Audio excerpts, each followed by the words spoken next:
காலையில் 8 மணி ஆயிடுச்சு. என்ன செய்கிறதுனே தெரியல. ஒரே உடம்பு சுஸ்தாக இருந்தது. சரின்னு சொல்லிட்டு அப்போ தான் யோசித்தேன், டக்குன்னு என்ன செய்யலான்னு சொல்லிட்டு. இப்போ வந்து வீடியோக்குள்ள உங்களுக்கு சுட சுட ரசம் பிடிச்சா சாதம் இல்லாமல் சமாதானம் கிடையாது அப்படின்னா சரியான இடத்துக்கு வந்துட்டீங்க. இது உங்கள் ரசம், சுடு சுடு சாதம், கூடவே ஒரு சூப்பரான ஒரு ஆம்லெட்டு. இங்கே நம்ம வீட்டு சுவை தெரு வைக்கும் ஒரு வாசனை. சின்ன சின்ன டிப்ஸ் எல்லாமே சேர்ந்து செஞ்சால் தான் ருசி வேறு லெவலில் இருக்கும். வாங்க வீடியோக்குள்ளே போகலாம். லெட்ஸ் கோ.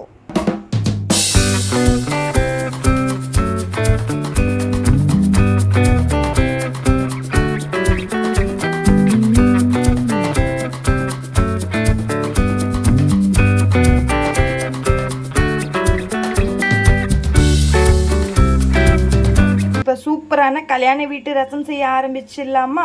மிளகு ஆட் பண்ணிக்கோங்க. நீங்கள் 1.5 ஸ்பூன் கூட எடுத்துக்கோங்க. ஆனால் வந்து சீரகம் வந்து ஒரு 1/4 டீஸ்பூன் அதில் ஆட் பண்ணிக்கோங்க. ஒரு 2 காஞ்ச மிளகாய் எடுத்துக்கோங்க. இப்போ நம்ம எல்லாமே இதில் ஆட் பண்ணிடலாம். மிளகு வந்து கொஞ்சம் அதிகமாகவும் சீரகம் கொஞ்சம் கம்மியாகவும் நீங்கள் எடுத்துக்கோங்க, இல்லைனா வந்து கசக்குங்க. அதனால் மறுபடியும் சொல்கிறேன், மிளகு கொஞ்சம் அதிகமாகவும் சீரகம் கொஞ்சம் கம்மியாக நீங்கள் எடுத்து, அண்ட் 2 பச்சை மிளகா உங்களுக்கு காரத்துக்கு ஏற்ப நீங்கள் எடுத்துக்கோங்க. 2 காஞ்ச மிளகா 2 எடுத்துக்கோங்க. எடுத்துகிட்டு இப்போ நம்ம என்ன பண்ணலான்னா, இதை வந்து கொரகொரப்பாக அரைச்சிக்கலாம். ரொம்ப ஃபைன் பேஸ்ட்டாகவும் அரைக்கக்கூடாது. ஏன்னா வந்து சீரகம் கொஞ்சம் அதிகமாக போட்டிங்க அப்படின்னா கசப்புத்தன்மை இருக்கும். அதனால் ரொம்ப வந்து ஃபைன் பேஸ்ட்டாக பவுடராக அரைச்சக்கூடாது.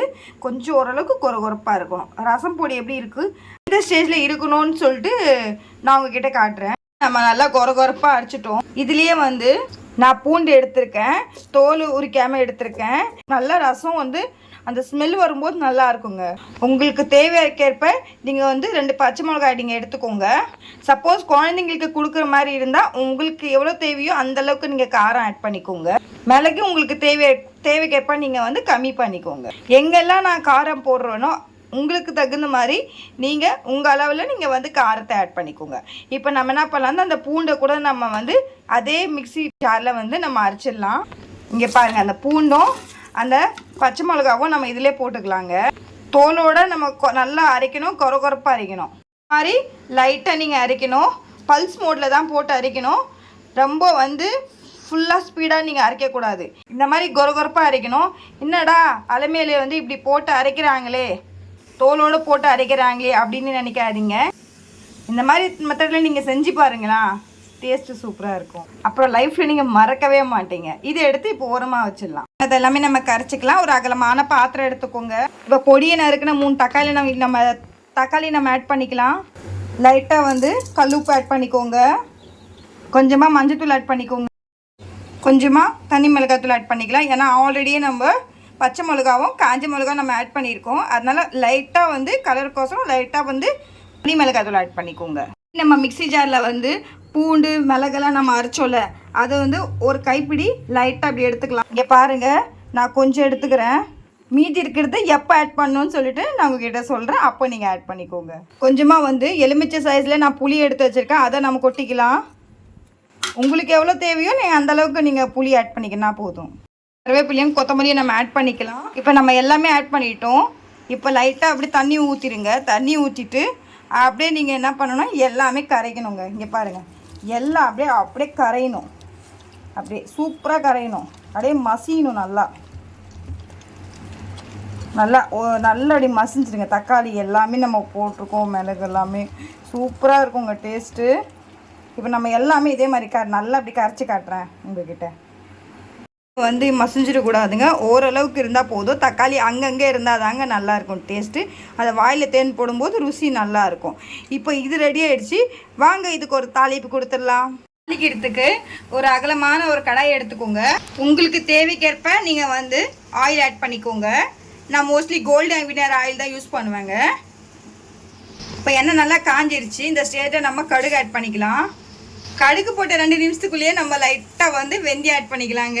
2 காஞ்ச மிளகா கிள்ளி வச்சுருக்கேன், அதை போட்டுக்கலாம். இப்போ எனக்கு கடுகு காஞ்ச மிளகா எல்லாம் பொரிஞ்சிடுச்சு. இந்த ஸ்டேஜில் வந்து லைட்டாக கருவேப்பிலை நம்ம வந்து கழுவி நல்லா போட்டுக்கலாம். அதனால் மீடியம் ஃப்ளேமில் வச்சுக்கோங்க. இந்த ஸ்டேஜில் வந்து நம்ம மிளகு பூண்டு அந்த விழுதெல்லாம் அரைச்சோன்னா அதுவும் நம்ம இதில் ஆட் பண்ணிக்கலாம். நல்லா அப்படி வதவிட்டே இருங்க.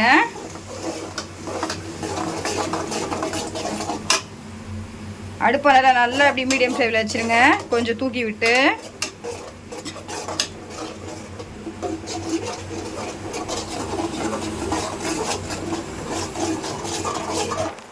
இந்த மாதிரி செஞ்சு பாருங்களா, ரசம் நல்லா இருக்கும்.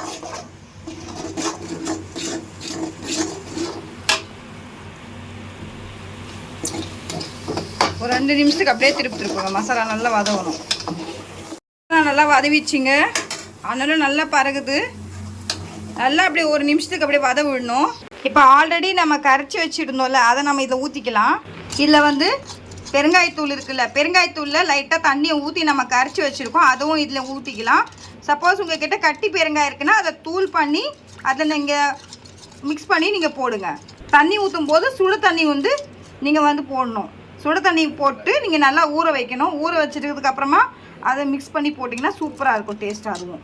ஆனால் இதோடு அது போட்டிங்கன்னா நல்லாயிருக்கும். இப்போ நம்ம வந்து பெருங்காயத்தூள் தண்ணி நம்ம ஆட் பண்ணிக்கலாங்க. கொத்தமல்லி போட்டுக்கலாங்க. இப்போ பாருங்கள், உப்பு காரம் புளி எல்லாம் எப்படி இருக்குன்னு பாருங்கள். உங்களுக்கு தேவைக்கேற்ப நீங்கள் அட்ஜஸ்ட் பண்ணிக்கோங்க. அடுப்பணலை அப்படியே கொஞ்சம் மீடியம் ஃப்ளேமில் வச்சு அப்படியே ஒரு கொதிக்க விடுங்க. இங்கே நல்லா கொதி வந்துருச்சு, பார்த்தா தெரியுதுங்களா? இங்கே மட்டும் கொதி வந்தால் போதாது, மொத்தமாக நல்லா கொதிக்கணுங்க. ஏன்னா அலுமினியம் ஸ்டைலில் வந்து பார்த்தீங்கன்னா மொத்தமாக கொதிச்சு இந்த மாதிரி வந்துச்சுன்னா தாங்க நல்லா ரசம் வரும். இப்போ பாருங்கள், ஃபுல்லாக கொதிச்சிருச்சு. எல்லோரும் சொல்லுவாங்க ரசத்தில் வந்து கொதி வரக்கூடாது, இந்த மாதிரி நுரத்தளிச்சுனாவே நம்ம வந்து ஊற்றி சர்வ் பண்ணிடலான்னு நினைப்பாங்க. பட் வந்து இப்போ அலுமினியம் ஸ்டைலில் இந்த மாதிரி மொத்தமாகவே கொதிக்கணும். செஞ்சு பாருங்களா, டேஸ்ட்டு கல்யாண வீட்டு ரசத்தோடு அப்படியே மணக்குங்க. இப்போ பாருங்கள், ஃபுல்லாக கொதிச்சிருச்சு. இப்போ அடுப்பான நம்ம ஸ்டவ் ஆஃப் பண்ணிவிட்டு சர்வ் பண்ணிடலாம். இப்போ ரசத்துக்கு ஒரு சைட் டிஷ்ஷாக வந்து ஒரு ஆம்லெட், ஈஸியான சிம்பிள் அண்ட் மெத்தடில் நம்ம ஒரு ஆம்லெட் செஞ்சிடலாங்க. இப்போ நான் வந்து ஒரு 4 முட்டை எடுத்திருக்கேன். இப்போ பொடி நறுக்குன வெங்காயம் நம்ம இதை போட்டுக்கலாம். அடுத்து நம்ம கொரியண்டர் லீவ்ஸ் மேலே இப்படி ஆட் பண்ணிக்கலாம். இப்போ ஒரு தோசை தவா வச்சுக்கோங்க. உங்களுக்கு தேவைக்கேற்ப நீங்கள் லைட்டாக ஆயில் ஊற்றிக்கோங்க.